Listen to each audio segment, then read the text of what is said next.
Leitoras e leitores, esta é a capa desta semana. Au, me enganei. Esta é a capa desta semana. Mas esta é uma capa da Isto É, quando eu a dirigi. É uma capa de setembro de 1980. Ela tem 38 anos de vida. E é muito atual. Ainda, implacavelmente. Mesmo porque há certos riscos que ainda estão de pé. Inclusive os fardados, conforme vocês poderão verificar pela leitura da reportagem inserida dentro de uma série de reportagens que compõem a capa da revista, de autoria de André Barrocal. Eu envergo uma camiseta que recorda tempos ainda mais antigos, tempos da minha infância. É uma camiseta que um amigo caro me trouxe anteontem, na percepção da gravidade do momento pelo qual passamos. É uma camiseta dos partigiani, que foram os guerrilheiros italianos que a partir de 1953 começaram a enfrentar o exército alemão que ocupava a Itália e os remanescentes camisas pretas fascistas. Foi esse o tempo em que meu pai foi preso. Meu pai era apenas um liberal de velha estampa, mas bastava naquele tempo para ser perseguido pelo fascismo. O herói do meu pai chamava-se Benedetto Croce, grande pensador do século passado, liberal, que com o advento do fascismo fechou-se em casa e somente saiu quando a guerra terminou. Uma figura muito interessante e importante, cujo pensamento considera com Marx em relação a Hegel, Antônio Gramsci botou de ponta cabeça. Estamos vivendo um momento trágico na história brasileira. Eu acredito o pior de todos, daqueles que eu vivi desde quando aqui aportei em agosto de 1946. Do alto desta minha idade provecta, garanto que nunca vi nada de similar. Na história do país, me parece que o que está ocorrendo é o inescapável desfecho de uma história terrível de 518 anos. A história de um país único a seu modo, em relação a todos aqueles que saíram da Idade Média já faz séculos e que, no entanto, permanece medieval,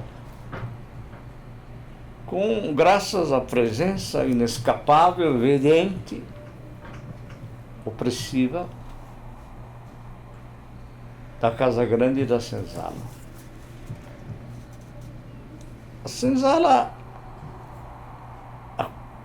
A Senzala, nesse momento, divide-se entre quem vota Bolsonaro e quem vota PT. A polarização está aí. Mas, no fundo, essa briga de pobres contra pobres é o que Bolsonaro, caso eleito, promete. É o futuro do país se cair na mão dessa figura monstruosa que é típica, altamente representativa da ignorância e da confusão brasileiras, no meu modesto modo de ver as coisas. Só uma frente democrática, aberta inclusive a, golpistas arrependidos, a MDBistas conscientes, a tucanos praticantes da razão, aos eleitores do governador Márcio França, em São Paulo,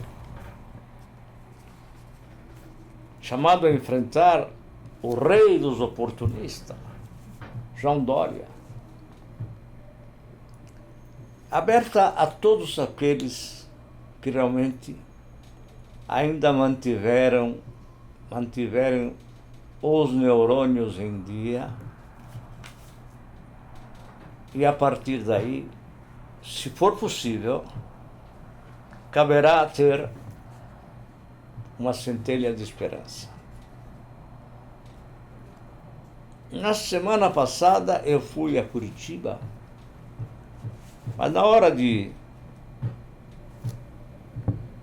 visitar Lula, juntamente com um velho colega e amigo, Fernando Moraes,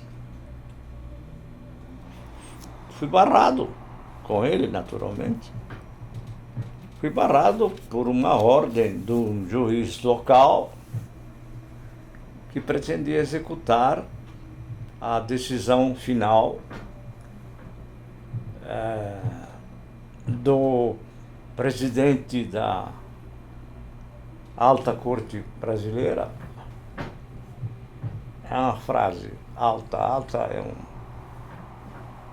é uma palavra inadequada para expressar a baixeza desse Tribunal Superior, mas ele disse que Lula não poderia receber jornalistas. E, de fato, ambos, Fernando e eu, somos jornalistas.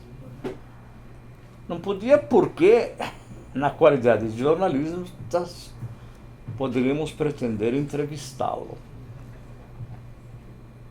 E não adiantava explicar que não o faríamos, tanto para evitar problemas para o próprio amigo, grande, querido amigo Lula,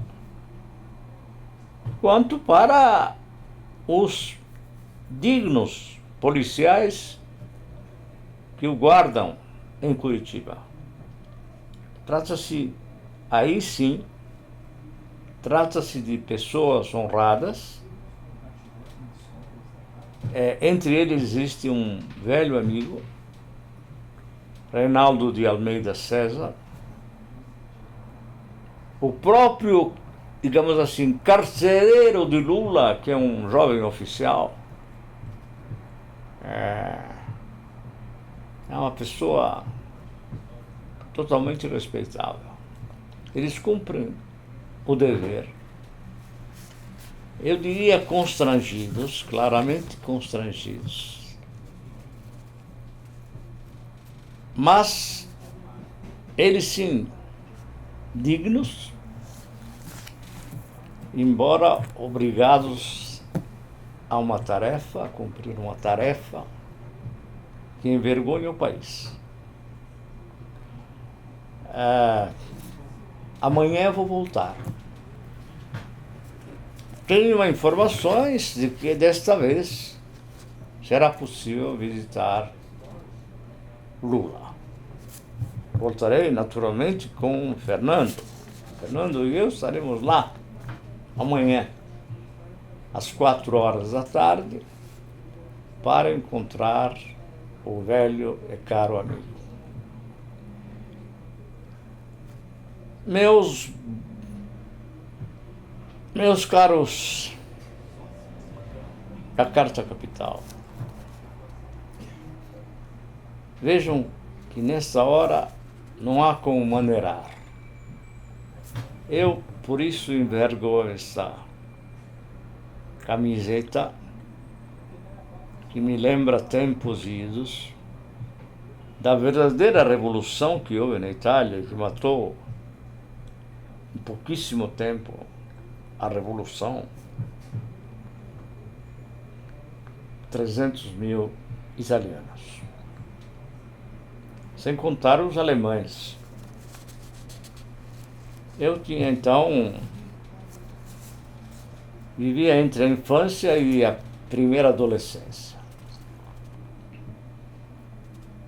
Mas lembro perfeitamente de como aquela luta foi dura e como aquela luta forjou o meu caráter e a minha ideia de liberdade, a minha ideia de democracia.